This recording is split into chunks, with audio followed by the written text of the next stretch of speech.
एकादशी व्रत का महात्म्य। युधिष्ठिर ने भगवान कृष्ण से पूछा कि हे केशव, अब कार्तिक शुक्ल पक्ष में जो एकादशी होती है उसकी महिमा बताइए। भगवान श्री कृष्ण बोले, राजन्य, कार्तिक के शुक्ल पक्ष में जो एकादशी होती है उसका जैसा वर्णन लोक सृष्टा ब्रह्मा जी ने नारद जी से किया था वही मैं तुम्हें बतलाता हूँ। नारद जी ने कहा, पिताजी, जिसमें धर्म कर्म में प्रवृत्ति कराने वाले भगवान गोविंद जागते हैं उस प्रबोधिनी एकादशी का महात्म्य बतलाइए। ब्रह्मा जी बोले, मुनिश्रेष्ठ, प्रबोधिनी का महात्म्य पाप का नाश, बुद्धि की वृद्धि तथा उत्तम बुद्धि वाले पुरुषों को मोक्ष प्रदान करने वाला है। समुद्र से लेकर के सरोवर तक जितने भी तीर्थ हैं वे सभी अपने महात्म्य की तभी तक गर्जना करते हैं जब तक कि कार्तिक मास में भगवान विष्णु की प्रबोधिनी तिथि नहीं आ जाती। प्रबोधिनी एकादशी को एक ही उपवास कर लेने से मनुष्य 1000 अश्वमेध तथा 100 राजसु यज्ञ का फल पा लेता है। बेटा, जो दुर्लभ है, जिसकी प्राप्ति असंभव है तथा जिसे त्रिलोकी में किसी ने भी नहीं देखा है, ऐसी वस्तु के लिए भी याचना करने पर प्रबोधिनी एकादशी उसे देती है। भक्ति पूर्वक उपवास करने पर मनुष्यों को हरिबोधिनी एकादशी ऐश्वर्य, संपत्ति, उत्तम बुद्धि, राज्य तथा सुख प्रदान करती है। मेरु पर्वत के समान जो बड़े बड़े पाप हैं वह उन सब को यह पाप नाशनी प्रबोधिनी एक ही उपवास से भस्म कर देती है। पहले के हजारों जन्मों में जो पाप किए गए हैं उन्हें प्रबोधिनी की रात्रि का जागरण रुई की ढेरी के समान भस्म कर डालता है। जो लोग प्रबोधिनी एकादशी मन से ध्यान करते तथा जो इसके व्रत का अनुष्ठान करते हैं उनके पितर नरक के दुखों से छुटकारा पाकर भगवान विष्णु के परम धाम को चले जाते हैं।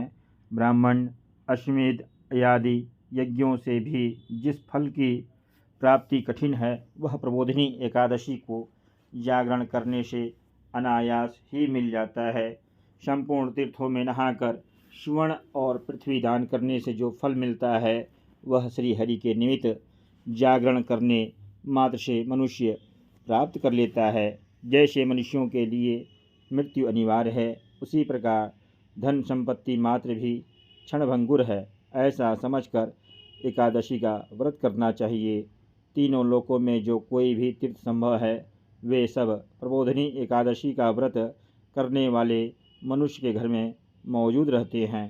कार्तिक की हरिबोधिनी एकादशी पुत्र तथा पौत्र प्रदान करने वाली है। जो प्रबोधिनी को उपासना करता है वही ज्ञानी है, वही योगी है, वही तपस्वी और जितेंद्रिय है तथा उसी को भोग और मोक्ष की प्राप्ति होती है। बेटा, प्रबोधिनी एकादशी को भगवान विष्णु के उद्देश्य से मानो। जो स्नान, दान, जप और होम करता है वह सब अक्षय होता है। जो मनुष्य उस तिथि को उपवास करके भगवान माधव की भक्ति पूर्वक पूजा करते हैं वे 100 जन्मों के पापों से छुटकारा पा जाते हैं और इस व्रत के द्वारा देवेश्वर जनार्दन को संतुष्ट करके मनुष्य संपूर्ण दिशाओं को अपने तेज से प्रकाशित करता हुआ श्री हरि के वैकुंठ धाम को जाता है।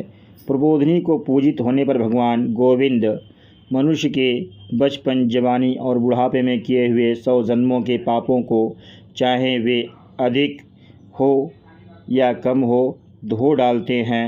अतः सर्वदा प्रयत्न पूर्वक करके संपूर्ण मनोवांछित फलों को देने वाले देवाधिदेव जनार्दन की उपासना करनी चाहिए। बेटा नारद, जो भगवान विष्णु के भजन में तत्पर होकर के कार्तिक में पराए अन्न का त्याग करता है वह चांद्रायण व्रत का फल पाता है। जो प्रतिदिन शास्त्रीय चर्चा से मनोरंजन करते हुए कार्तिक मास व्यतीत करता है वह अपने संपूर्ण पापों को जला डालता है और 10,000 यज्ञों का फल प्राप्त करता है।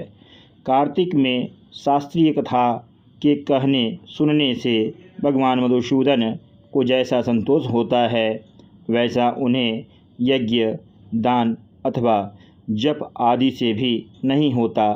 जो शुभ कर्म परायण पुरुष कार्तिक मास में एक या आधा श्लोक भी भगवान विष्णु की कथा बाँचते हैं, उन्हें 100 गौदान का फल मिलता है। हे महामुने, कार्तिक में भगवान केशव के सामने शास्त्र का स्वाध्याय तथा श्रवण करना चाहिए। मुनिश्रेष्ठ, जो कार्तिक में कल्याण प्राप्ति के लोभ से श्री हरि की कथा का प्रबंध करता है, वह अपनी 100 पीढ़ियों को तार देता है।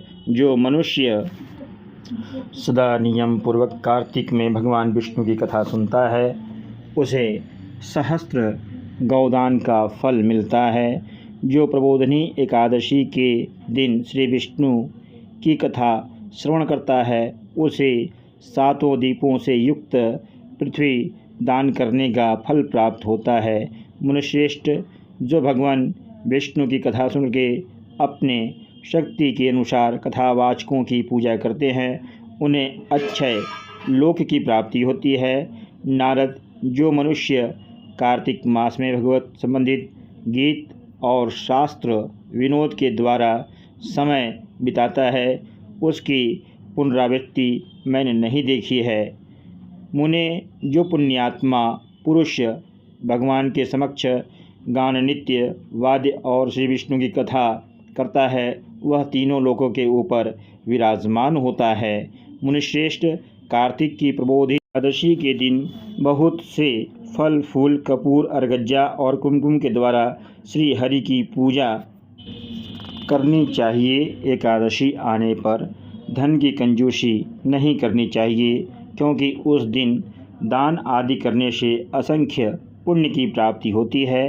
प्रबोधिनी को जागरण के समय शंख में जल लेकर फल तथा नाना प्रकार के द्रव्यों के द्वारा श्री जनार्दन को अर्घ देना चाहिए। संपूर्ण तीर्थों में स्नान करने और सब प्रकार के दान देने से जो फल मिलता है, वही प्रबोधिनी एकादशी को अर्घ देने से करोड़ गुणा होकर प्राप्त होता है। देवर्षि, अर्घ के पश्चात भोजन, आच्छादन और दक्षिणा आदि के द्वारा भगवान विष्णु की प्रसन्नता के लिए गुरु की पूजा करनी चाहिए। जो मनुष्य उस दिन श्रीमद् भागवत की कथा सुनता अथवा पुराण का पाठ करता है, उसे एक एक अक्षर पर कपिला दान का फल मिलता है। मुनिश्रेष्ठ, कार्तिक में जो मनुष्य अपने शक्ति के अनुसार शास्त्र रीति से वैष्णव व्रत एकादशी का पालन करता है, उसकी मुक्ति अविचल है। केतकी के एक पत्ते से पूजित होने पर भगवान गरुड़ध्वज 1000 वर्ष तक अत्यंत तृप्त रहते हैं। हे देवर्षि, जो अगस्त के फूल से भगवान जनार्दन की पूजा करता है, उसके दर्शन मात्र से नरक की आग बुझ जाती है। वत्स, जो कार्तिक में भगवान जनार्दन को तुलसी के पत्र और पुष्प अर्पित करता है, उसका जन्म भर का किया हुआ सारा पाप भस्म हो जाता है। मुने, जो प्रतिदिन दर्शन, स्पर्श, ध्यान, नाम कीर्तन, स्तवन, अर्पण, सेचन, नित्य पूजन तथा नमस्कार के द्वारा तुलसी में 9 प्रकार की भक्ति करते हैं, वे कोटि सहस्त्र युगों तक पुण्य का विस्तार करते हैं। नारद, सब प्रकार के फूलों और पत्तों को चढ़ाने से जो फल प्राप्त होता है, वह कार्तिक मास में तुलसी के एक पत्ते से मिल जाता है। कार्तिक आया देख प्रतिदिन नियम पूर्वक तुलसी के कोमल पत्तों से महाविष्णु श्री जनार्दन का पूजन करना चाहिए। 100 यज्ञों द्वारा देवताओं का यजन करने और अनेक प्रकार के दान देने से जो पुण्य होता है, वह कार्तिक में तुलसी दल मात्र से केशव की पूजा करने पर प्राप्त हो जाता है। ओम नमो भगवते वासुदेवाय।